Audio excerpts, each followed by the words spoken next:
안녕하세요 여러분, 셰무아 이효린의 쉬운 베이킹 수업. 오늘은 167종 모카빵이고요. 제가 굉장히 좋아하는 맛이에요. 그래서 저희 한번 재밌게 만들어 볼게요. 168쪽 펴주시고요. 항상 발효빵 방송은 굉장히 비슷해요. 강력분에다가 설탕, 소금, 인스턴트 라이스 따로 해서 이제 섞어주고요. 여기에다가 커피하고 이걸 넣어줘요. 계란 섞은 거거든요. 섞어주면 안 되고 방금 방송의 편의를 위해서 섞었어요.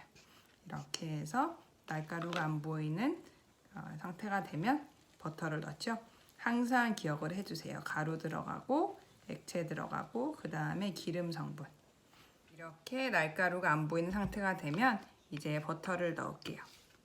이렇게 해서 이 반죽이 버터를 다 품었다 싶을 때까지 치대주세요. 이 정도로 버터가 이제 다 스며들었다 싶으시면 이렇게 긁어서 빼주시고요. 항상 부재료가 준비되어 있긴 하지만 부재료는 반죽을 20분 반죽 과정 중에 한 적어도 13분 정도는 지나고 나서 해야 되기 때문에 이제 반죽을 부재료를 넣기 좋은 상태로 만들어 줄 거예요. 그래서 여기다가 두고 이렇게 해서 지금 좀 질긴 하지만 진 거는 저희 항상 스크래퍼가 등장을 하죠. 이렇게 훑어주시면서 이제 지금 시작한 지가 8분 정도 됐나요? 5분 정도 더 치대서 상태를 만들어준 뒤에 부재료를 넣을 거고요. 보시는 것처럼 럼주에다가 절여가지고 가볍게 물기만 빼놨어요. 근데 럼주가 없으신 분이 많으신 것 같아요. 럼주가 제일 좋긴 하지만 정 안 되면 뭐 레드와인 써주세요. 저희 포도니까.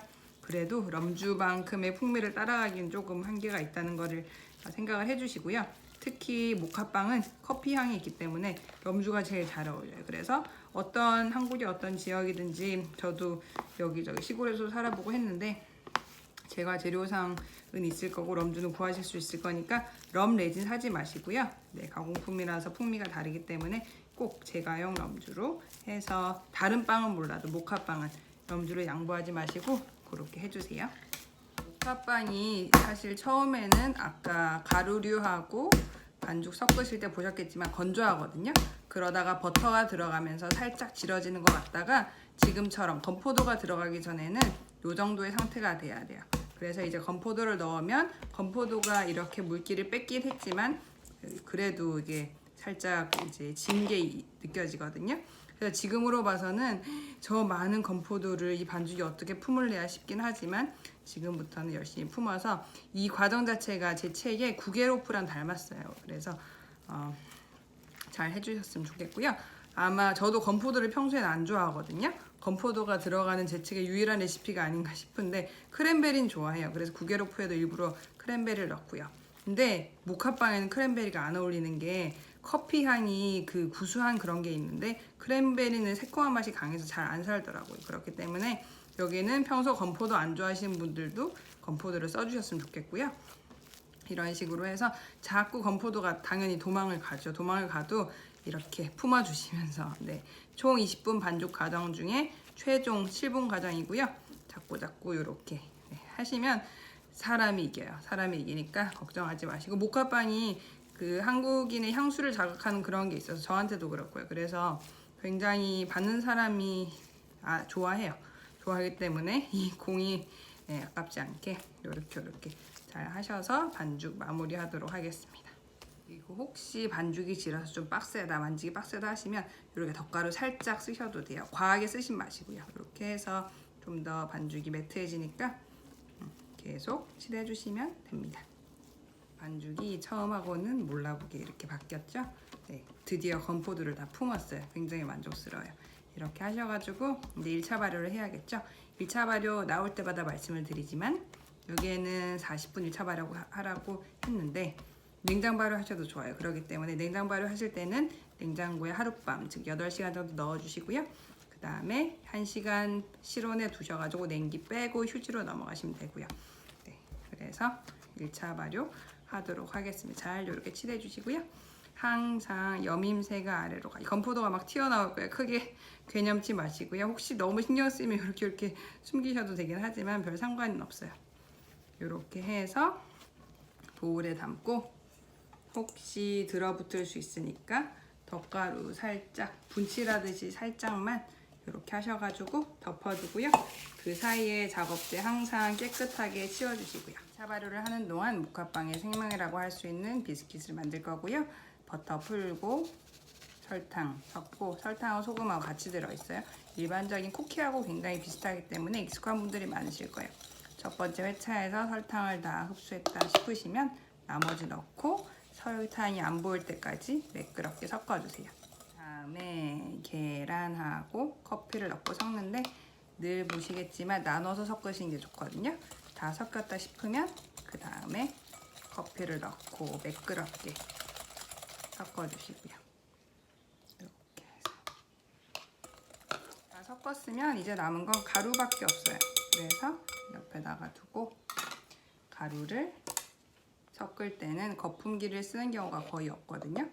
왜냐면 이게 비스킷이다 보니까 소보로 빵 할 때도 보셨겠지만 위에가 바삭바삭한 게 맛있잖아요. 그래서 이렇게 한번 하고 나서 11자로 대략적으로 볼 가장자리하고 아랫부분 섞어주시면서 이렇게 섞어주시고, 두 번째 대략적으로 섞었다 싶으시면 나머지 해주시면 돼요. 지금 첫 번째 넣었을 때는 물기가 많아서 질어서 잘 모르겠지만 두 번째 때는 확실히 이렇게 질감이 바뀔 거예요. 이제 대략적으로 섞였죠? 이제 두 번째 회차를 넣고 섞겠습니다. 항상 11자로 섞을 때마다 말씀드리지만 도구가 할 수 있는 부분에 한계가 있거든요. 그렇기 때문에 마무리는 손으로 해주셔야 돼요. 손이 단순히 압력만 있는 게 아니라 체온도 있고, 또 과학적으로 검증된 건지 모르겠지만 손맛도 있으니까. 그래서 대략적으로 이제 됐으면 손으로 마무리하고, 이게 스콘이나 비스킷 이런 거 할 때도 비슷한 맥락이세요. 이렇게 해서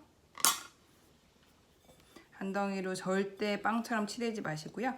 꼭꼭꼭꼭 날가루가 안 보이게 마무리 해준다라는 느낌으로 살짝만 해주시면 돼요. 대략적으로 텍스처가 전체적으로 일정해졌거든요. 이렇기 때문에 이거는 질어요. 질어서 여기 안에다가 넣고 모카빵 큰 덩이를 감싸는 역할을 하는 거다 보니까 3개 한 것처럼, 이게 일반적인 사이즈, A4용지 사이즈 정도의 그건데, 비닐인데 이렇게 해서 밀면 들어붙거나 막 훨씬 버거운 걸 줄일 수가 있잖아요. 그래서 이 비닐 사이즈에 꼭 맞게끔 저희가 납작하게 밀어주겠습니다. 이렇게 해서 따로 냉장 안 해주셔도 되고요. 실온에 두고 이제 빵이 발효가 되면 반 틈씩 반죽 위에 올라갈 거기 때문에 최대한 납작하고 크게 비닐 사이즈에 꼭 맞게 이렇게 해서 옆에 둬주세요. 1차 발효가 끝났고요. 발효 상태 확인하고 휴지시키도록 할게요. 한번 뚫어서 보고 그대로 있으면 이제 보울에서 빼서, 꽤 큰 덩이가 2개가 나오는 레시피거든요. 그래서 이렇게 해서 반으로 할 거예요. 이렇게. 스크래퍼는 가격이 저렴하니까 꼭 이렇게 분할용, 빼는 용 이런 식으로 좀 분리를 해서 써주시면 좋겠고요. 이렇게 해서 둥글리는데, 한 손으로 둥글리기는 좀 한계가 있는 크기다 보니까 이렇게 하나씩 해서 둥글둥글 공기를 빼준다는 느낌으로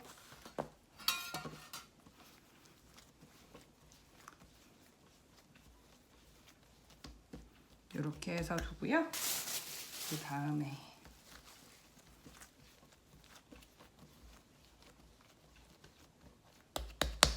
이게 사이즈 괜찮죠? 살짝 큰 것 같으니까 조금만 여기다가 보탤게요. 덧가루가 묻을 정도의 그런 질감은 아니기 때문에 이렇게 해서 진반죽 꼭 덧가루를 뿌려주셔야 돼요. 15분 동안 휴지하도록 하겠습니다. 휴지를 마쳤으니까 이제 모양을 잡아서 커버를 씌워야 되는데, 이렇게 해서 납작하게 해가지고 바게트나 프레첼처럼 긴 빵 방송 보신 분들은 익숙하실 거예요. 모카빵은 타원형이잖아요.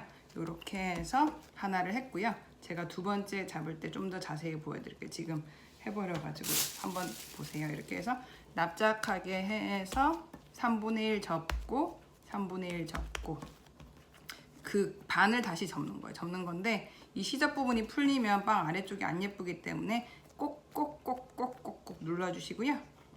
이렇게 해서 윗면이 예뻐야 되죠. 여기도 꼭꼭 해서 이렇게, 그래서 팬 위에다가 얹고 전체적으로 저희가 물칠을 해야 잘 붙는데, 지난번에 살짝 물칠을 실수로 안 했어도 막 떨어지거나 하진 않았거든요. 그래도 물칠을 하는 게 정통이니까 이왕이면 하셔가지고, 보관해뒀던 비스켓 반죽 있죠.